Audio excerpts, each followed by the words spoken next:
because I'll take over if you let me. No, that's fine. Actually, I get Agnieszka because I got to spend a minute here trying to get some of these images to put in the background.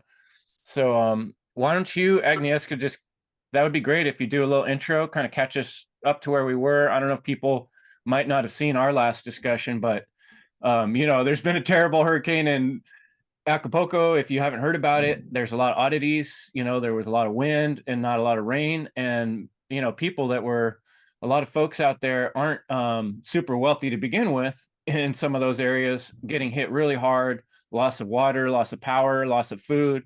And we had just all these volunteer people joining together, Jeff Berwick, and then all these freedom related people, Agnieszka, her boyfriend Erwin, and Glenn have been working together, just kind of like showing how anarchy really works when people put their energy together because of their love and care for a community, and just going out there and helping without any necessarily a structure of government, just goodwill and good energy and good people. So Agnieszka, why don't you introduce us a little bit to what's all going on, and then we'll let Glenn and Erwin kind of start providing some details, and I'll see if I can bring up some images. Sure. So we have been, my partner Erwin has been attending Acapulco every year for the last 10 years. And we have deep ties in the freedom community. And we basically know everybody. But also, not only that, but Erwin actually grew up in Bonfil, which is the community where Acapulco takes place every year. So at the time the hurricane hit, as all Mexicans, we didn't take it seriously at all. We were just like, oh yeah, another hurricane, not a big deal. But by the next morning, we received a couple messages from our loved ones saying that they survived, but we weren't able to get any other information. And as the day turned to 24 and 48 hours and more, and we still couldn't find out anything about the state of his 8-year-old daughter or his mother, we started really getting worried. And that's when we stepped into the rescue operations and started really actively participating. And we pulled Glenn in through Telegram messages and saying, we want to do something about it. Let's go. We're leaving tomorrow. The hurricane hit on Wednesday. And like I said, at first we were thinking it was just like a regular hurricane. We had no idea. There was no information coming out. Once we realized over the weekend what the level of devastation was, we set together a journey, a hero's journey that the gentleman went on as Erwin as the leader and Glenn as his co-pilot. They took their ship, their land ship, the Jeep, on through the mountains of Tierra Caliente, through the heat, and into the destroyed city of Acapulco in order to create change for the people that were suffering without aid. Yes, we at one point, some of our friends arrived there. We found out that there was no aid. There was nobody. There was no government. Nobody was bringing water. Days were passing. Day 5, still nobody was bringing water. Our friends were the only ones helping in the community. So, yeah. So you went on your hero's journey. Yes.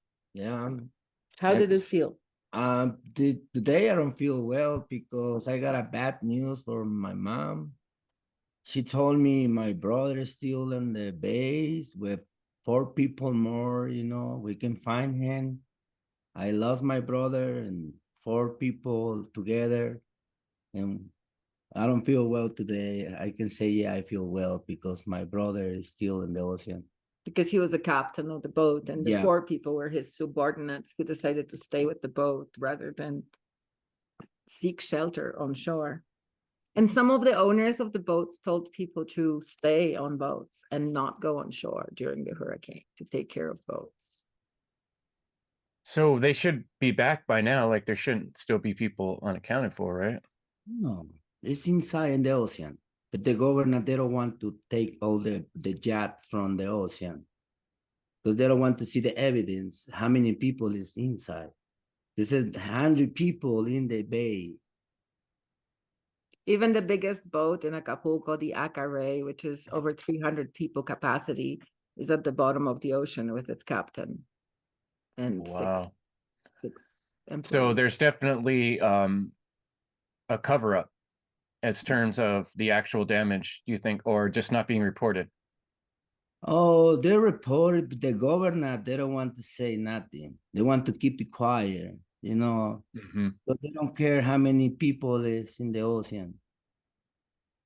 Yeah, it's a lot of people disappear. So many people. We don't know And how many. I suspect part of it is that, you know, these yachts, these boats are maybe at the bottom of the bay. And, I didn't see any kind of I don't know if I would call it a rescue operation or, any kind of like trying to recover any of those boats in the bay. And maybe that's, the people, if you're down there, you're down there. And maybe we'll see in a couple of months if they divert resources to actually trying to find, people that were lost. But that did not appear to be like where resources were being focused. So now we're dealing with another issue with all these yachts and boats inside the bay, because the bay is a source of food for a lot of people in Acapulco. There are quite a number of fishermen who fish in the bay every day for food. And the Acapulco Bay is not that large. Like I could swim across it if I wanted to, kind of thing. Yeah, it's not big. Not that large. And because of all the yachts and all the boats and everything, and each one of them having a fuel tank and an engine, a lot of those fuel tanks have ruptured, and now there is like gasoline pooling on top of the water in the bay.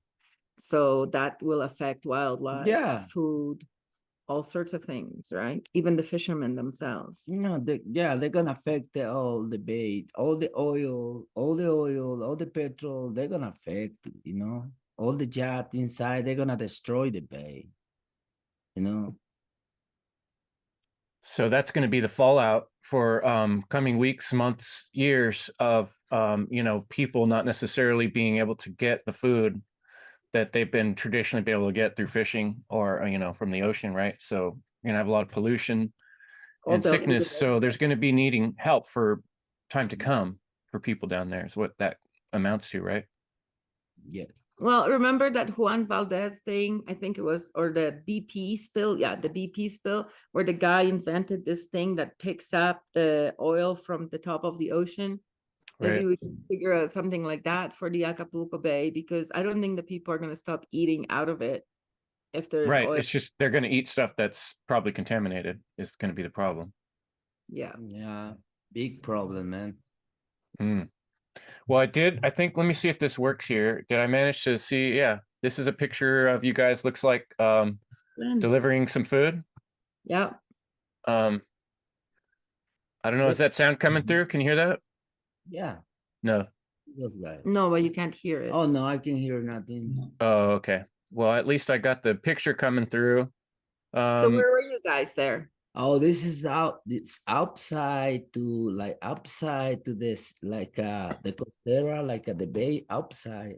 So there's like a highway that's like a toll road that goes around Acapulco City, like on the outskirts, and we're on that highway, like around, like in those outskirts are a lot of poor communities, and so a lot of them, they were coming from their communities to the toll road, on the side of the toll road, gathering there, had signs, saying, hey, we need food, we need water. And so that's us stopping at, some of those groups of people and, giving them water. We had bought various times, but fresh tortillas, dried beans, dried rice for cooking,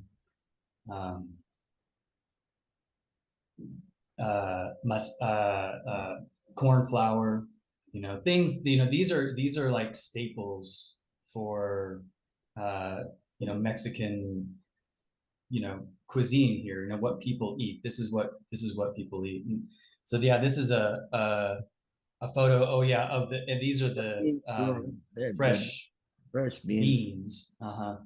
That we were not handing that out on the side of the road. We gave those to there was a locally organized community kitchen in Bonneville. Yeah.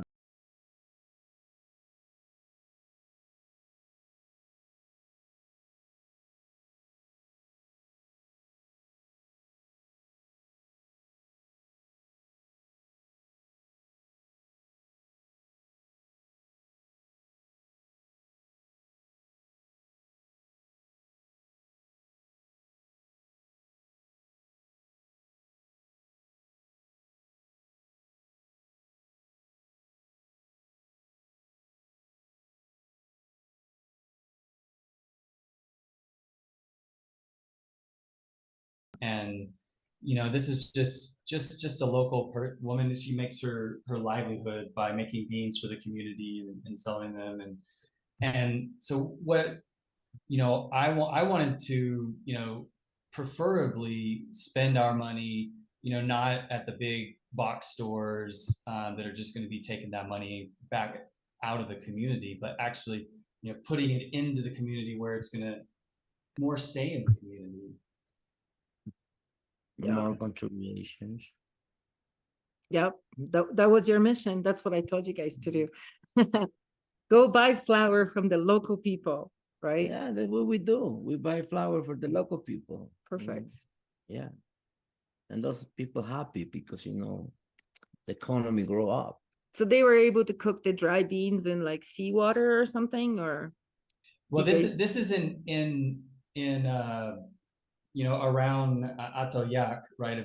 A village around Atoyac, which was apparently was supposed to be the target of the hurricane, but then it moved at the last moment and hit more directly Acapulco. So these guys actually got spared much of the hurricane and were not that affected by it. And so I don't know that they ever even lost power. She cooks, I think, just with wood, wood fires. But they had water and everything in this part here.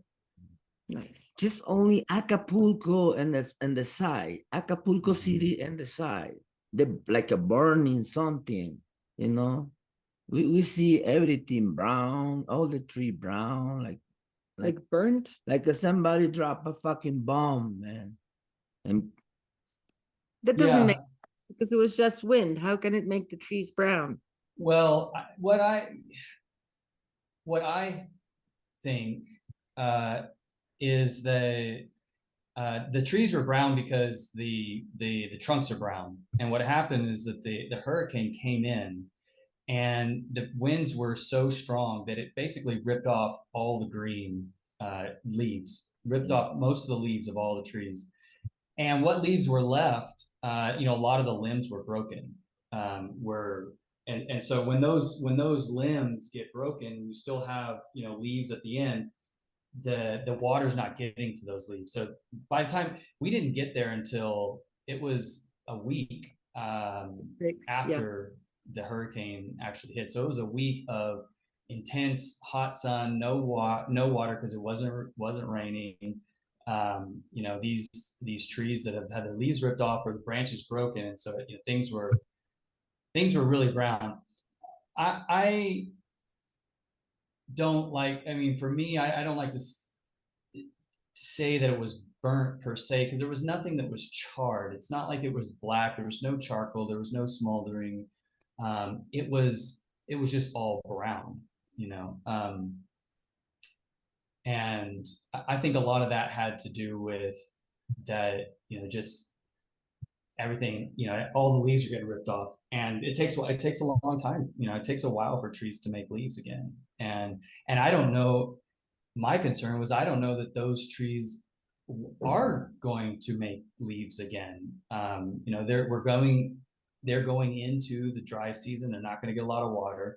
They've been heavily traumatized by ripping off all their leaves.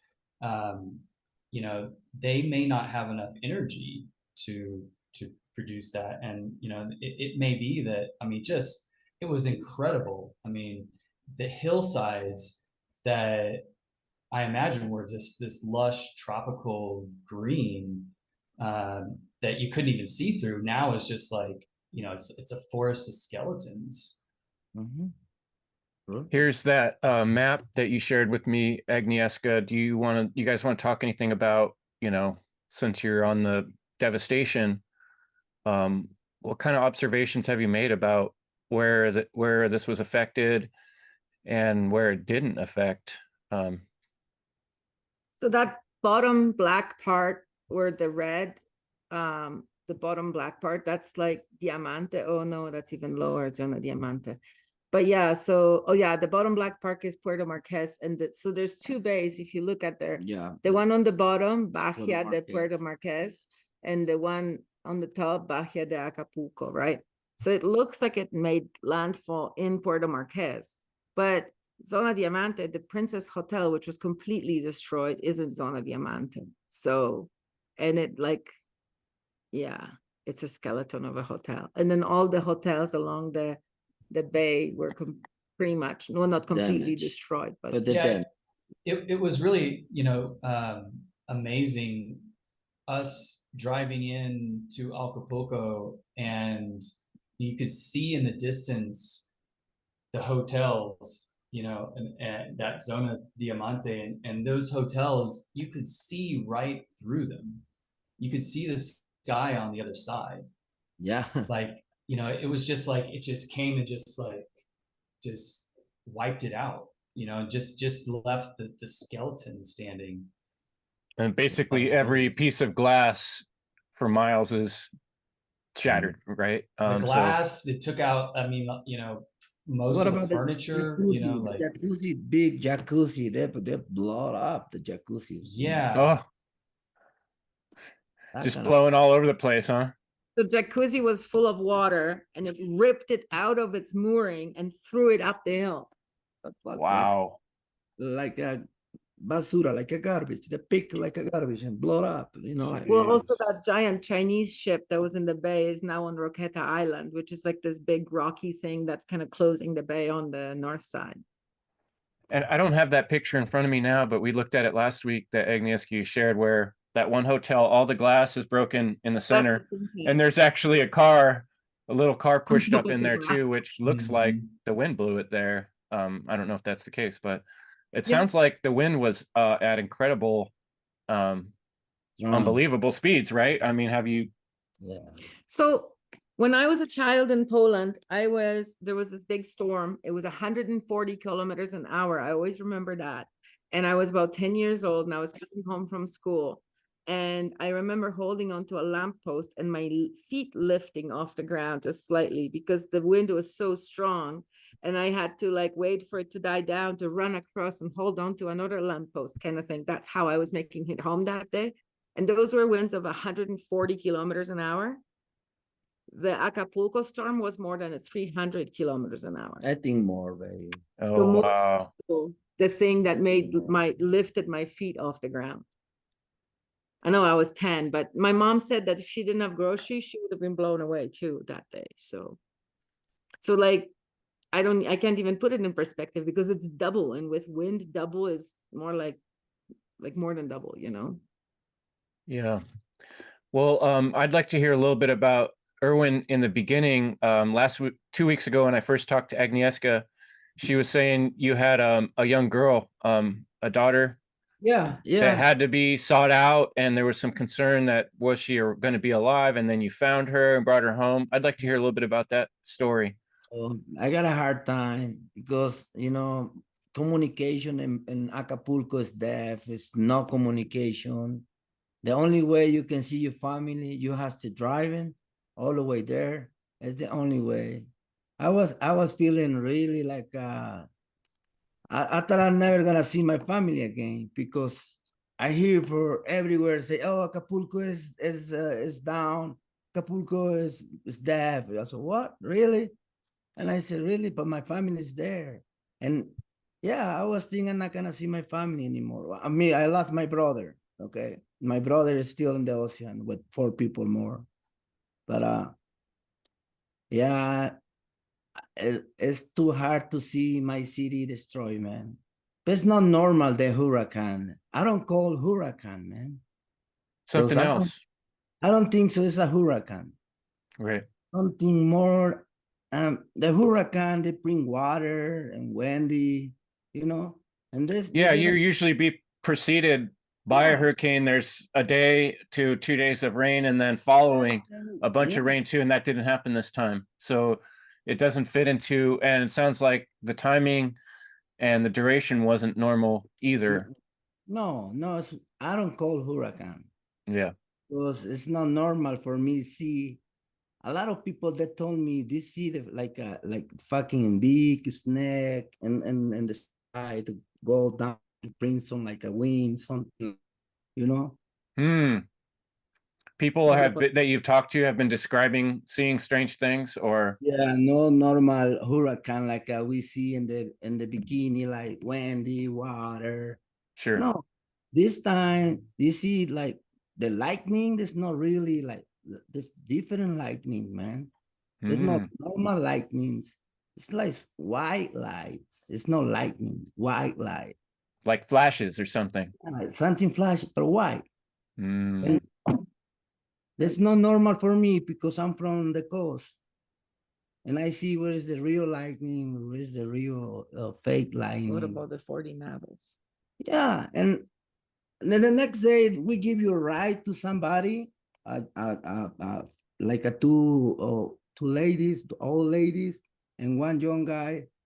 One young guy that told me to the next day he see in the sky like a 60, like a 16 plane watching Acapulco. 60 aircraft, he's saying. Oh, hey, we call aviones, plane. Yeah, but you said naves. Naves or Yeah. something. Hmm. Like a UFO, almost like not. But they I mean, weren't like sure if it was an lights. airplane or a UFO. Not your typical flying Something plane, right? Mhm. Something different. And a lot of people they see this plane in the sky. They see they're not only one person. They see like many people. They see this. Then the next day they see in the sky watching Acapulco. They say that Hmm. he was there. Glenn, remember the young guy? Yeah. Say, oh, I Yeah. see those. So there's so many layers to this scenario. On the layer you're discussing now, really hits home with me because here in California we've had every other summer or sometimes every summer crazy fires that have burned whole cities, and some of them have happened in very suspicious ways. And Wow. then, we saw the Maui fire. The whole world's looking at what happened there. And again, there's a lot of people asking questions like, why did this happen? Why did this burn and this not? A lot of unanswered questions. But we know that number one, there's a such thing as disaster capitalism. There are huge corporations in this world that are fine to make money off of other people suffering. So that's one aspect. We know that they like the cleanup of these things. And then there are weapons of mass destruction on this planet that most of us don't really have a full comprehension of what they exist. I've been talking about this for 8 to 10 years since my personal studies into chemtrails and weather engineering. I know these things exist. Whether they're being employed or not is hard to prove, but the technology's out there to create weather events, to create earthquakes. And then when you see and hear people on the ground saying, well, I saw these strange lights, I saw this red laser. That's what people a lot were saying in Santa Rosa when we had these fires here in California. Like you're saying, these people are describing flashes or some column of something that looks like a snake, or weird crafts. It's like, hopefully the world can start catching up with what's going on here, because there is something going on and it's very suspicious. Sorry to talk so much. I'll pass it back to you, Erwin. Oh, you okay, man? Yeah.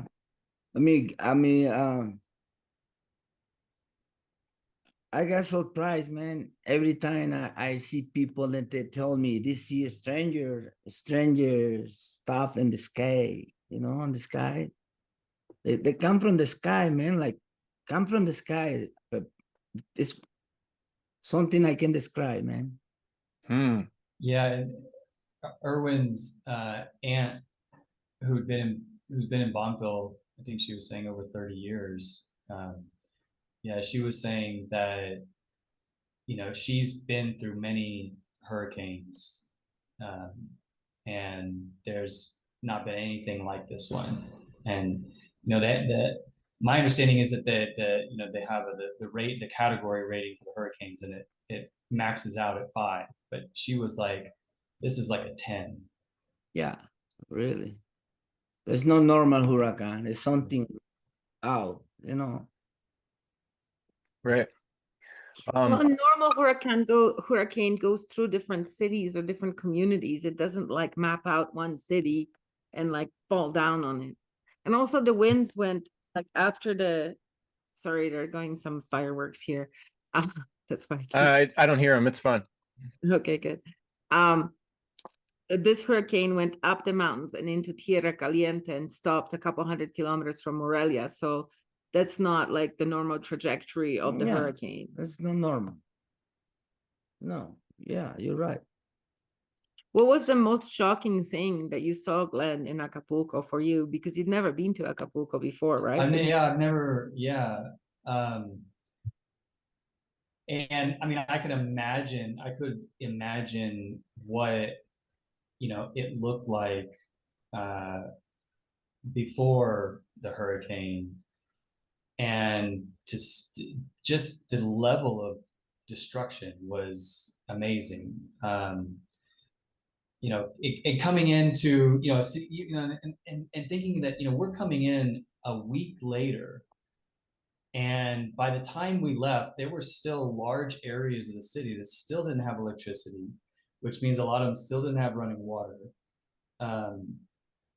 And like, you know, that there was no cell service on, you know, through much of, you know, so like, I mean, so for us to communicate once we got there, you know, we had to go to certain areas that you could kind of tell, because there was like, people would be like pulled over by the side of the road, congregated. It's like, okay, that's where they're getting internet at.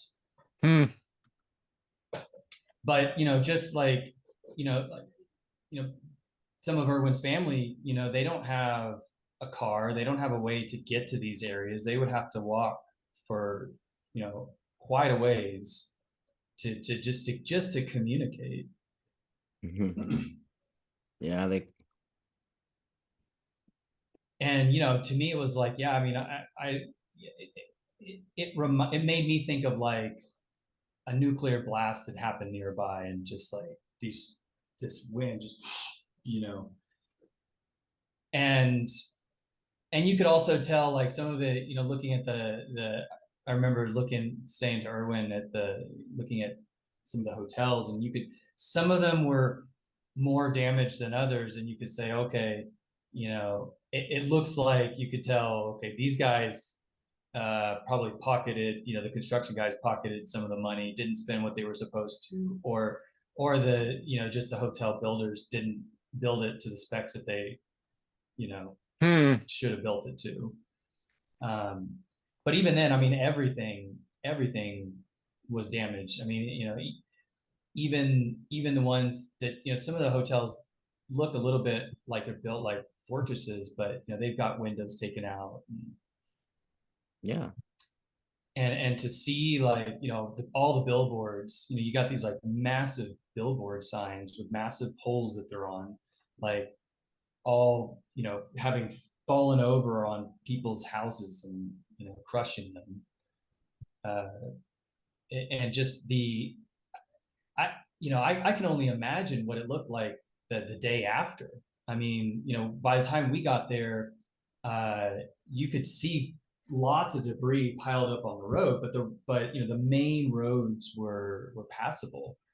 But I imagine that, you know, none of the roads were passable the day after.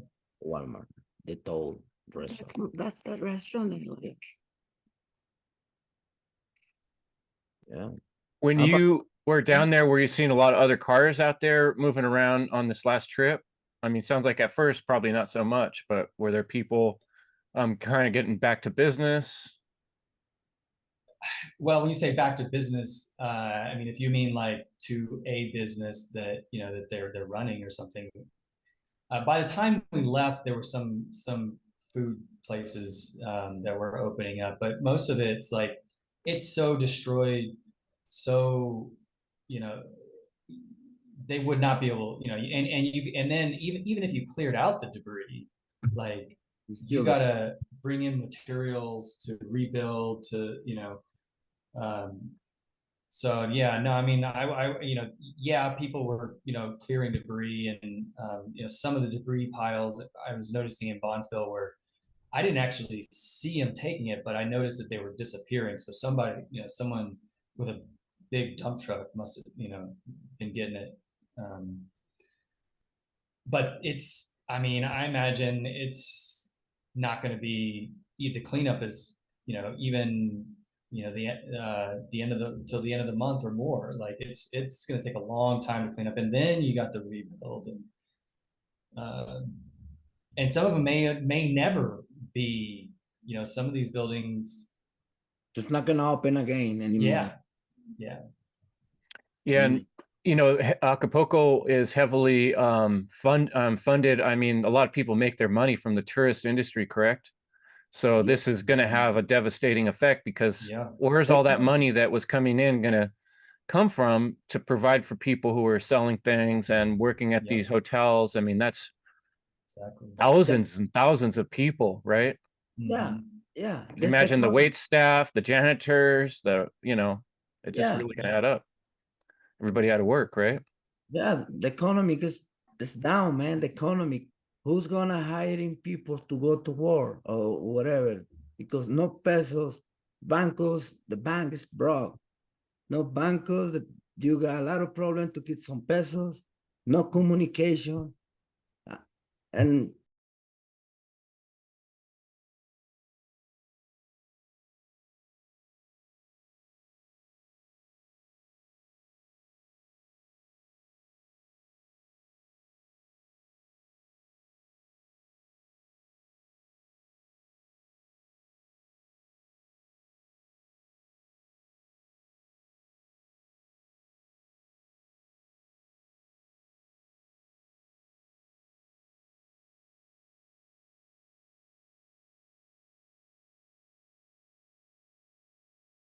like they're not in service. You know, the ATM, even the ATMs that in areas that were around Acapulco that were not affected, I was hearing like people say that there's no money in those ATMs. And so, you know, you think about it, like you're someone who's been living there, you know, and you've got your money, you put your money because you think it's a safe place to put it in a bank, so you put it in a bank, and then all of a sudden, you know, this happens, and you don't have necessarily a lot of cash on hand to go and buy stuff and pay for things. They had just opened the Chedraui before we left, which is a large supermarket chain. So it looks like they are starting to get in, you know, like basic, you know, food items and stuff, you know, grocery store. But if you don't have the money, you can't get access to your funds, you know.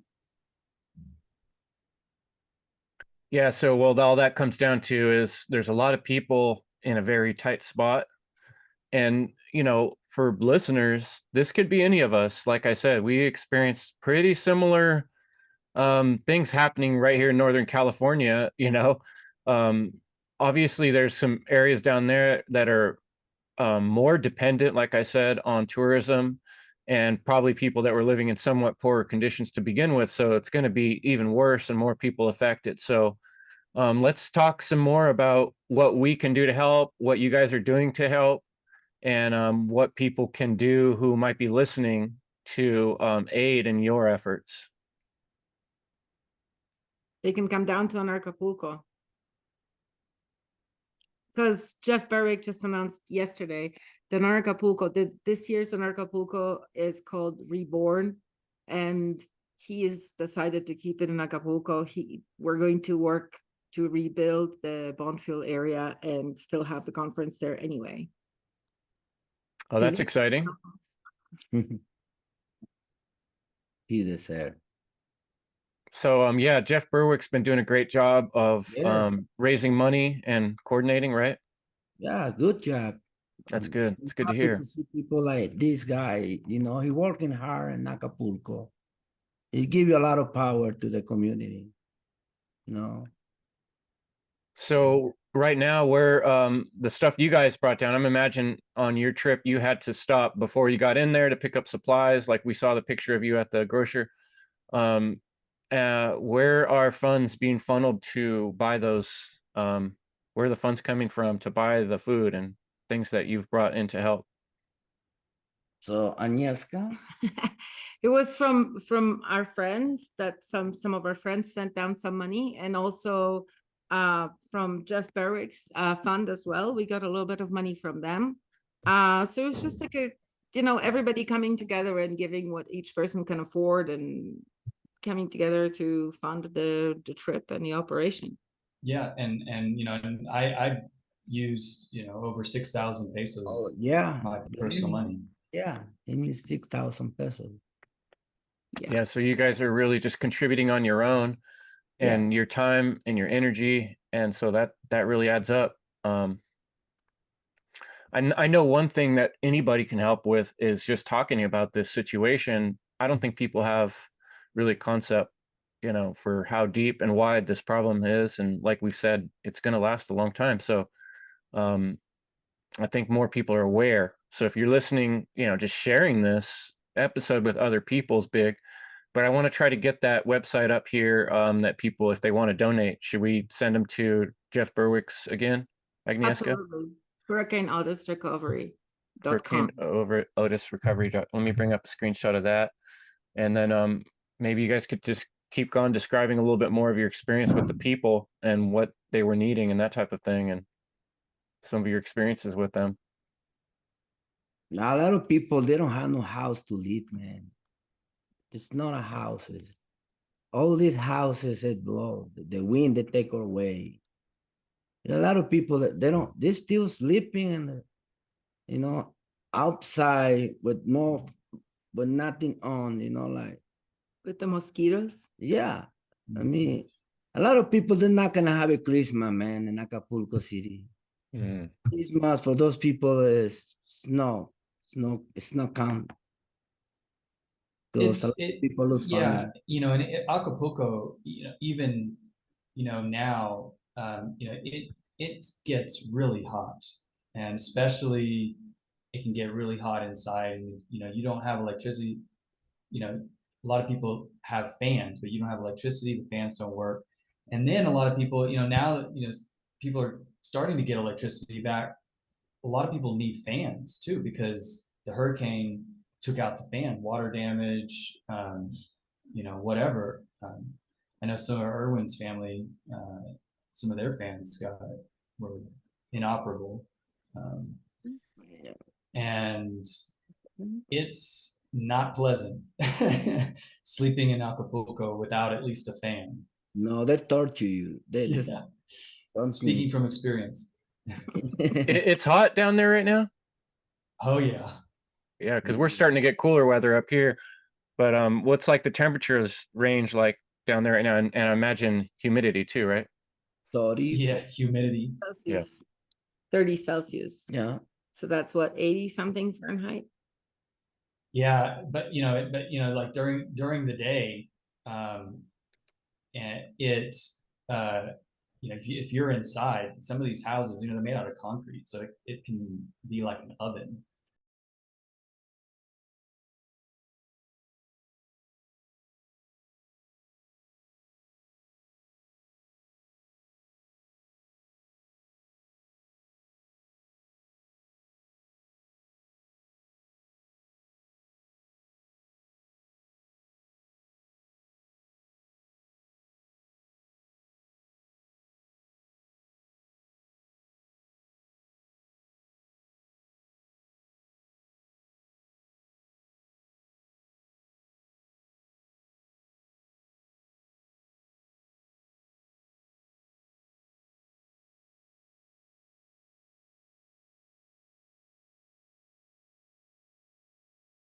there are real material needs for people, and I, I was thinking about this while I was down there. I was like, I generally don't feel good about giving money to people, but I was thinking about it, and the stuff that we were doing, we were giving food to people.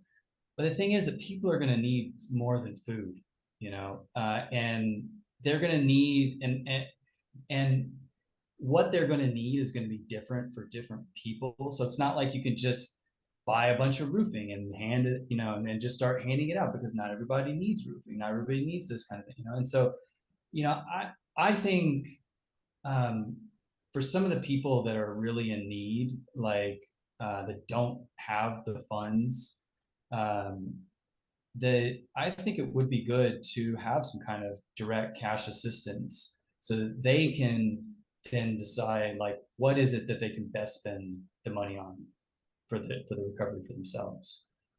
Jeff Berwick's team has this SOS program where somebody can say, okay, I need insulin and I need metformin or whatever. I guess it's either one or the other.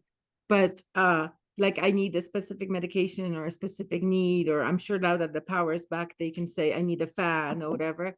And for those people who really need it, who have little children, who have elderly, they will provide whatever they need, I'm sure. Like if there's an SOS request for a specific item, they can bring it to the person, even in the poor neighborhoods where the taxis don't normally go, because they've been servicing all those neighborhoods. And maybe you could help me understand too, like how would the people in the poor areas, how are they getting that information to Jeff, or how is his so organization? because you guys were just one. I know you guys had no contact with anybody else, but I was at the helm. And so there were 10 different trucks, right? And some of the trucks go in different areas, right? And as the truck comes into a certain neighborhood and they deliver the medicine that was ordered yesterday, they receive a new SOS list from the people. So if like, our trucks are becoming recognizable in certain areas. And so as people, right, like I'm sure you guys were wherever you were working, right? People saw you the second time, they were like, oh my God, I need da da da da da, right? And so that's what's happening. Or like, we're also working with the Navy, assisting people who need urgent medical care to be transported to the hospital, or medicine, or whatever they need, right? It's not limited to food or water from Jeff's team, those SOS requests. I mean, there's been a lot of diapers and formula and stuff like that requests as well, because, Yeah, so looks like Twitter might be a way too for people, who are watching this, if they want to kind of keep up and connect. You could either follow at Jeff Berwick, or Berwick Jeff, at Berwick Jeff, or at Hurricane Otis. No, it's called at Hurricane Otis RE. So those might be some ways to kind of check in and follow the links, see what's going on. And he's got some good images. He's trying to keep people updated on where money's going on that website, hurricaneotisrecovery.com. Yeah, they're very strict with the group about like all the receipts having to be documented and stuff. And there's a CFO working with them specifically for this particular project.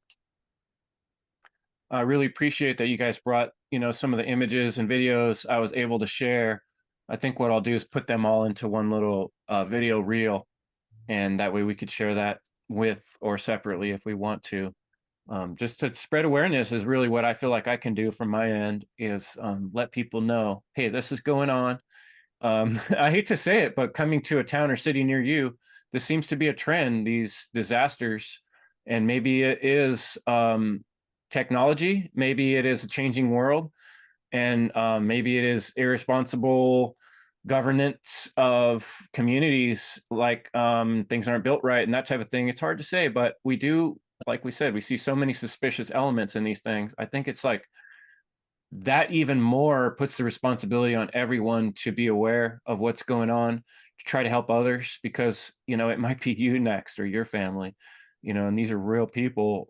And like we're pointing out, there's a lot of implications to all the problems that are going to develop. How about like water being, I guess we touched on that a little bit with the ocean, But how about like, were people getting fresh water? Or was it all bottled water coming in? Yeah, I mean, by fresh water To I'm not drink, sh- to wash your clothes? Sure, to- sure. I you mean, know? that was the bottled water that's coming in. I mean, I would call that like, sanitary water. I mean, it was potable water. It's barely. Um,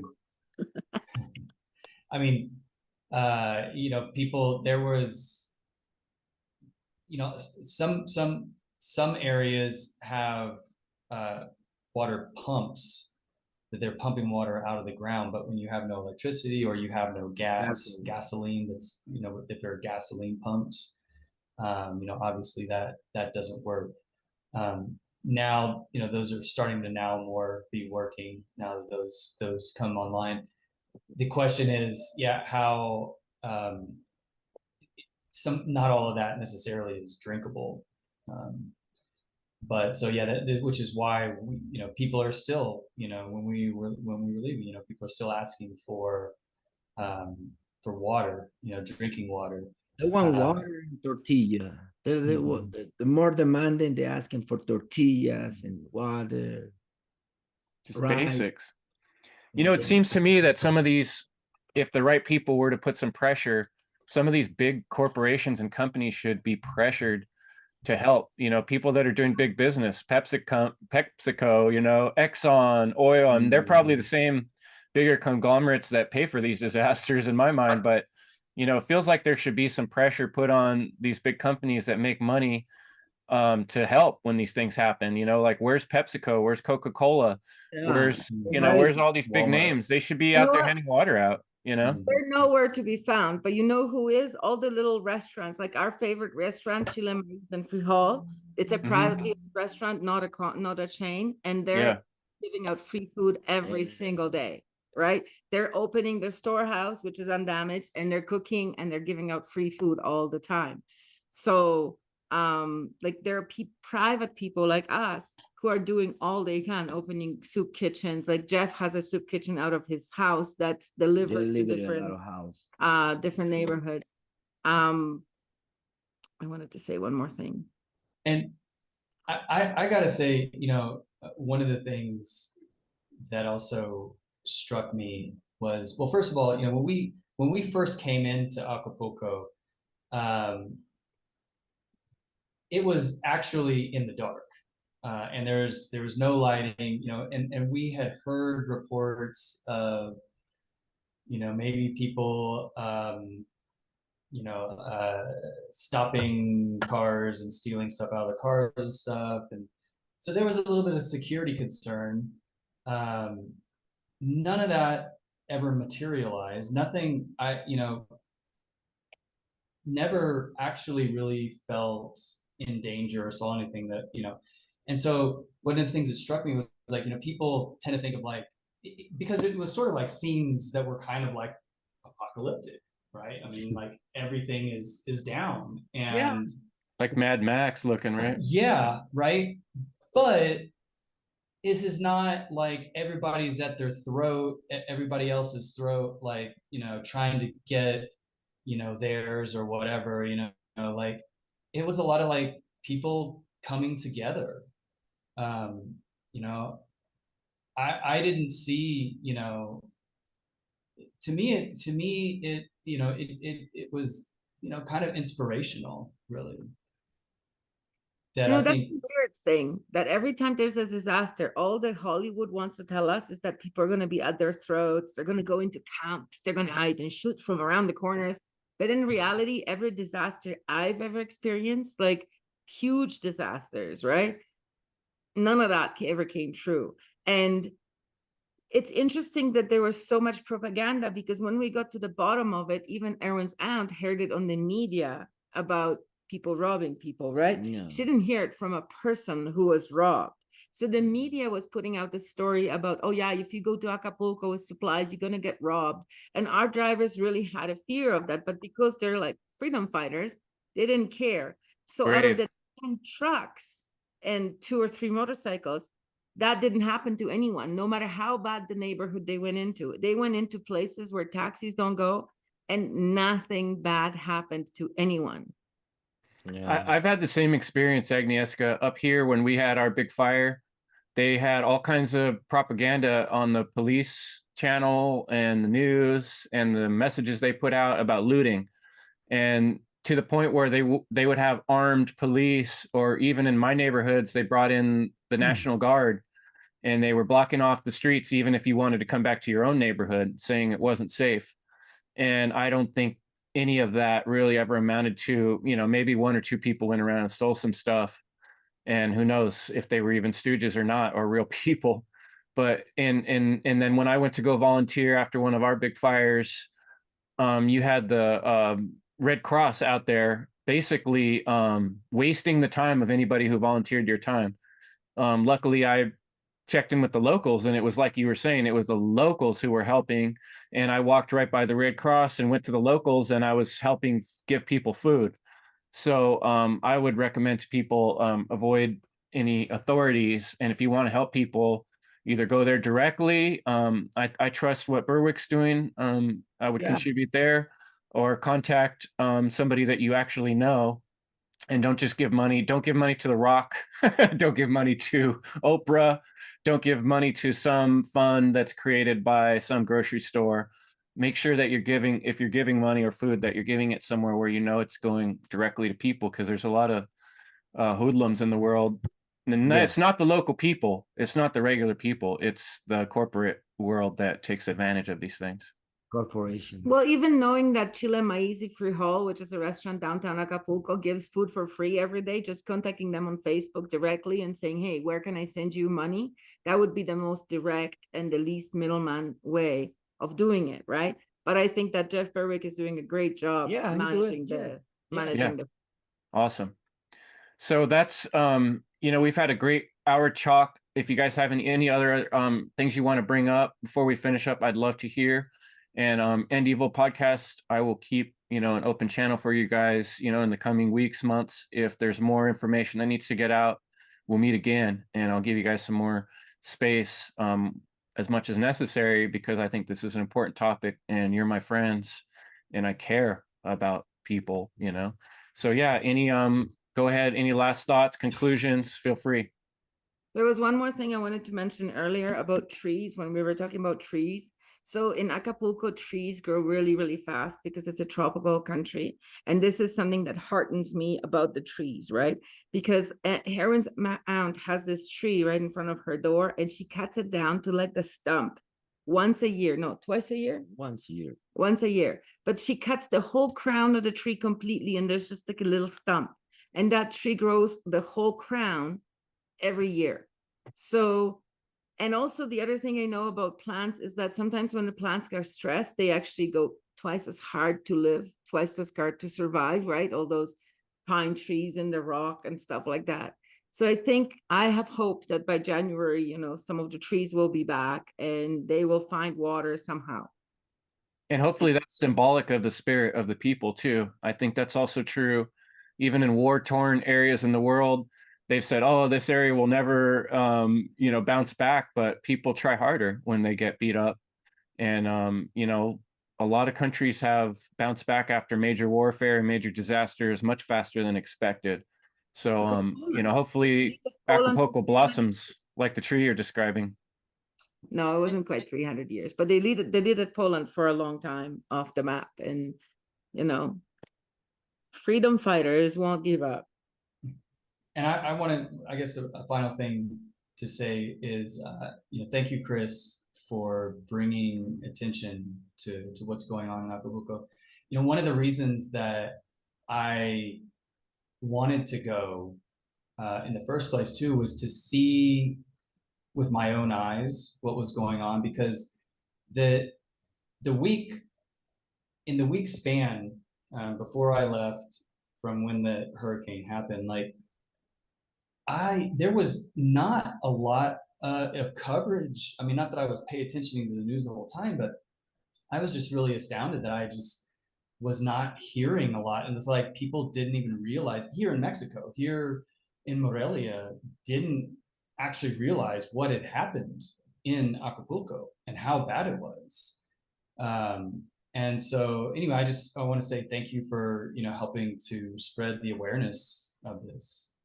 Absolutely. Thanks, Glenn, for coming and sharing your experience. And more than that, thanks for the hard work you're putting in to volunteer and put your own money and time into helping strangers. That sets an example for the whole world of what I'm talking about, ending evil. It begins with each of us taking responsibility for problems. And I see this as, probably partially some evil that brought this about. I think these corporate and deep state and overwhelming, powerful, tyrannical people in the world will do anything for money and power. And this may well be within the realm of what they do, but nevertheless, we can still be good. And what you're doing is good. And that's just putting yourself out there and trying to help regardless of what caused it. And I really appreciate that. And that's something I want to support. Erwin, Agnieszka, did you have any last words or things you wanted to remind people of? I want to say thank you to Glenn because he's the only person stand up and come with me to Acapulco from Morelia, Michoacan. Yeah. Thanks, Glenn. I did too. Oh yeah, but yeah, but I mean he come with me together. Those guys they go first, and me and him we show up like on the third day. Yeah, and thanks for giving me the opportunity to help. Like I had been wanting to do something. If there's something I could do, and it was great timing. So it really worked out. Yeah. Thanks. And that's inspirational, folks. When the time comes and the doors open, get out there and help people. There's nothing that makes you feel better about a human being than being of service to other people, and that makes you feel like you're valuable and you're doing something for a good reason. And This is a real human, man. A real human do this. When you have a heart like this guy, like Glenn, like you too, Chris. To thank you by to the podcast. yeah, Very much, man. and it does bring joy when you do things for others. So that's something I like to share with folks too. Absolutely.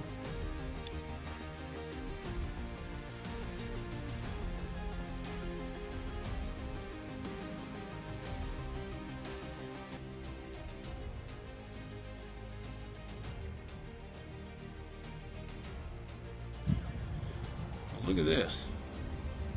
Here's old Macario. So this is Macario. He does all of our driving for Acapulco, and this is his house right here. As you can see, this piece here blew off, but so did those up there, and they just put them back up and kind of nailed them down. So they're not really stopping the water. They're just some shade. So we're gonna have a look at some of what we got and see what we can do here.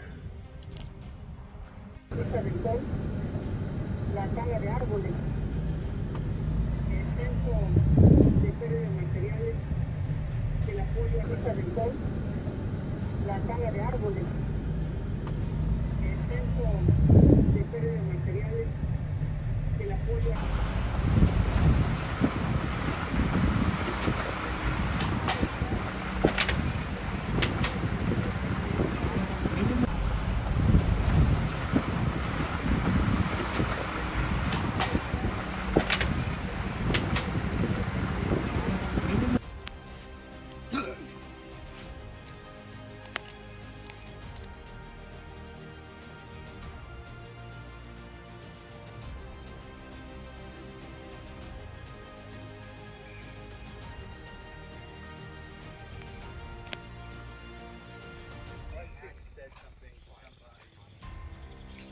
Amigo.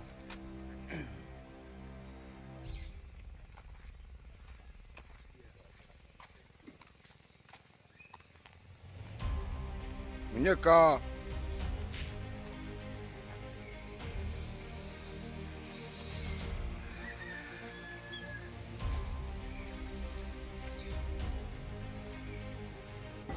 Mi nombre es Ricardo, yo soy presidente del área de la frontera. La frontera está conformada por 14 colonias, todas aledañas. En lo personal quería agradecerles a ustedes porque entraron hasta acá, donde no entraron los soldados, no entró la marina, no entró nadie. Es la segunda, se puede decir, la segunda partida de personas que han venido. Temprano vinieron por parte del Estado, sí, pero nadie sabía la necesidad de esta área y no vinieron totalmente preparados. Nos trajeron comida, pero las despensas desgraciadamente las tuvieron que partir porque no alcanzaban. Es mucha la gente y ahorita me encuentro que vienen ustedes a darnos este apoyo, ahora sí que a nombre de todos los ciudadanos del área frontera, porque como repito, somos muchas las colonias de este lado. Queremos darles las gracias porque se hayan tomado la molestia de entrar hasta el fondo, cosa que no ha hecho nadie más. Muchas gracias. Gracias, señor.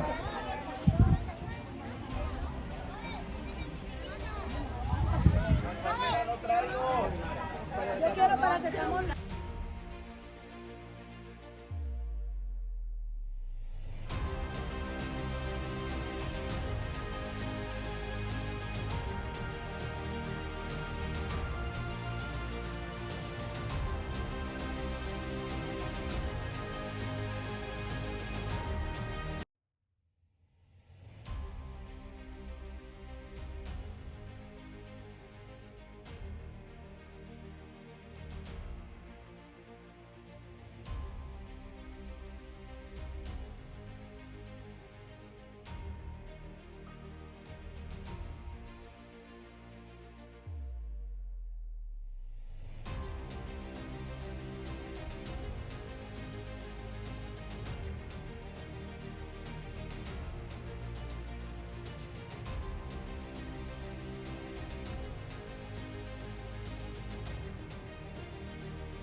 Sí.